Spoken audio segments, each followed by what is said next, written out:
finding that level, that balance between having compassion for ourselves and our process, but also then bringing, being rigorous with ourselves and knowing that we really at any moment can choose, so we are that powerful. How do you work with people finding that place for themselves?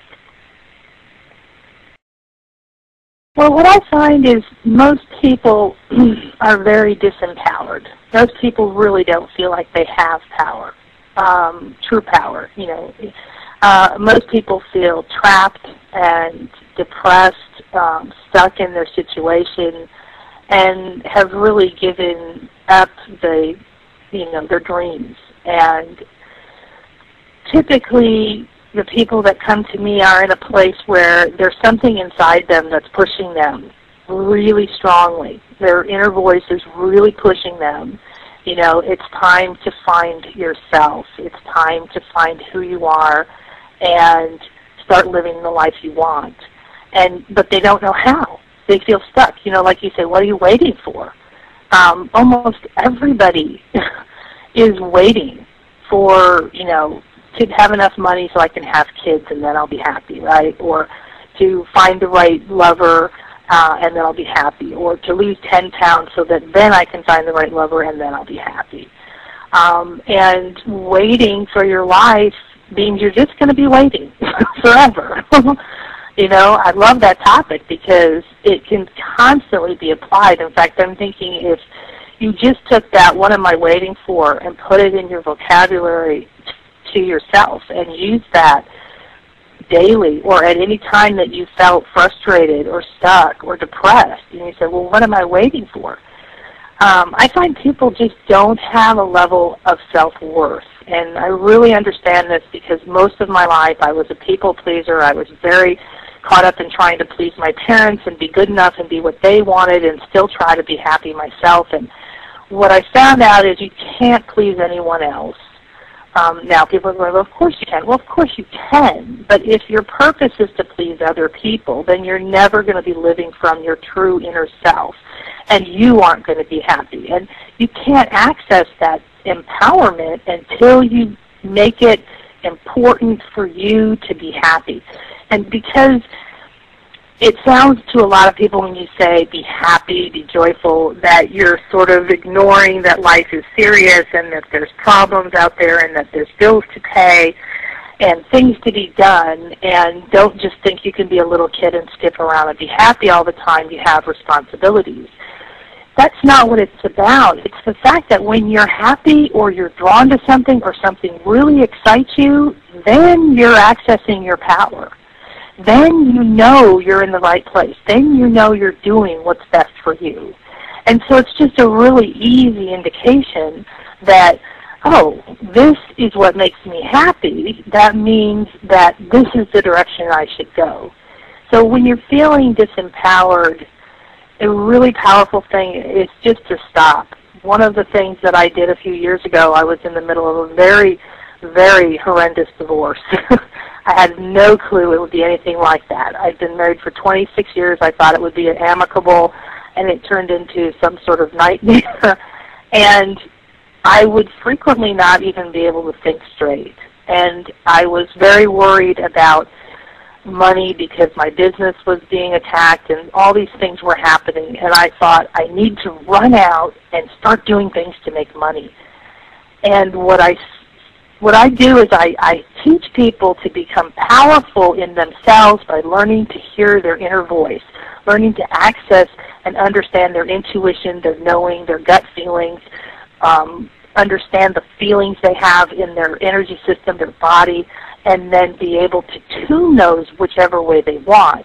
The power in that is that you're the only one that knows what's best for you. You're the only person who knows what you really want and what really will empower you. And when you put yourself first, and it is really hard for a lot of women and mothers especially, but a lot of people, when you put yourself first, you actually have more to give. And that's the hurdle to get over, because we're taught give to others first, put everyone else first. But you can't, you don't have enough energy, you don't have enough focus. And if you're not living your life the way you want to live it, then you're not happy and you're not accessing that inner power. You're not living fully in the moment, which is where all your inspiration comes.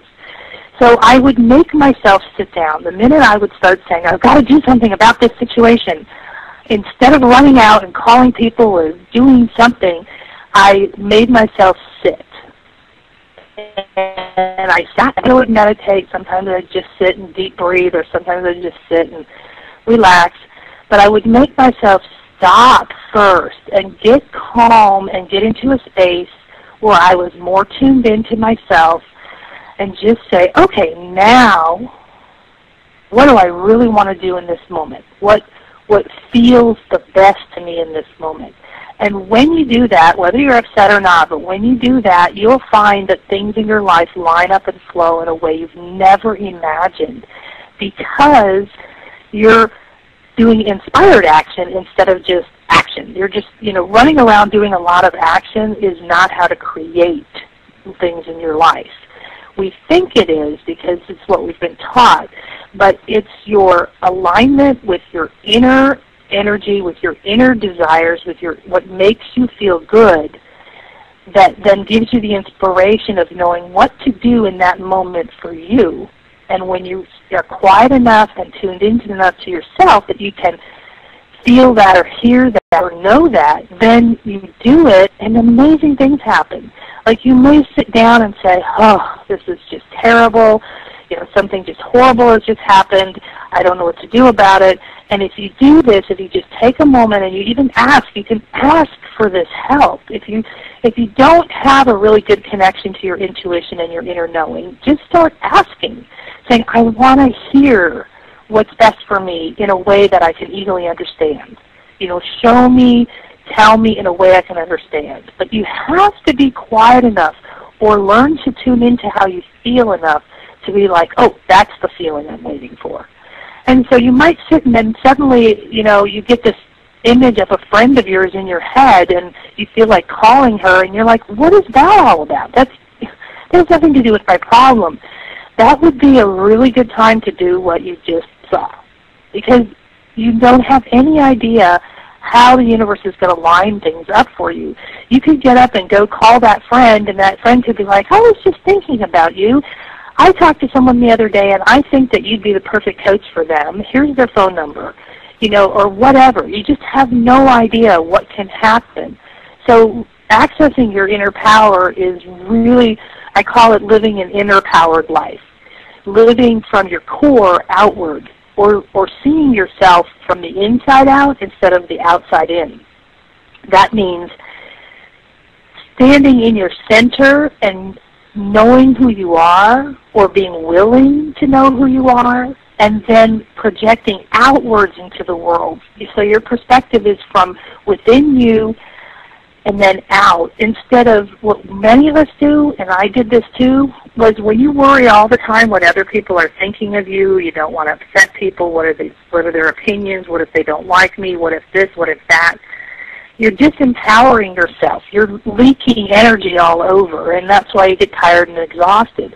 And what you're doing is you're actually projecting your awareness outside of yourself, and you're standing out there with everyone else looking back at yourself in that same judgmental way. You're looking at yourself from outside, and then that's how we get into all the self-judgment and the guilt, and it's very common nowadays for people who've learned law of attraction to be like, well, I created this, why did I do that, and then get guilty about it, which is, of course, completely pointless and useless and doesn't help you.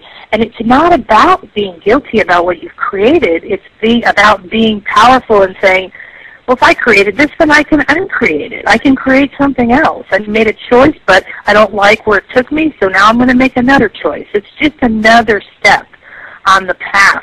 But pulling your awareness in, so you're within who you are, and you know what you want, and then you project out, is a very powerful experience, and it's real simple to do, but it's a great way of re-empowering yourself.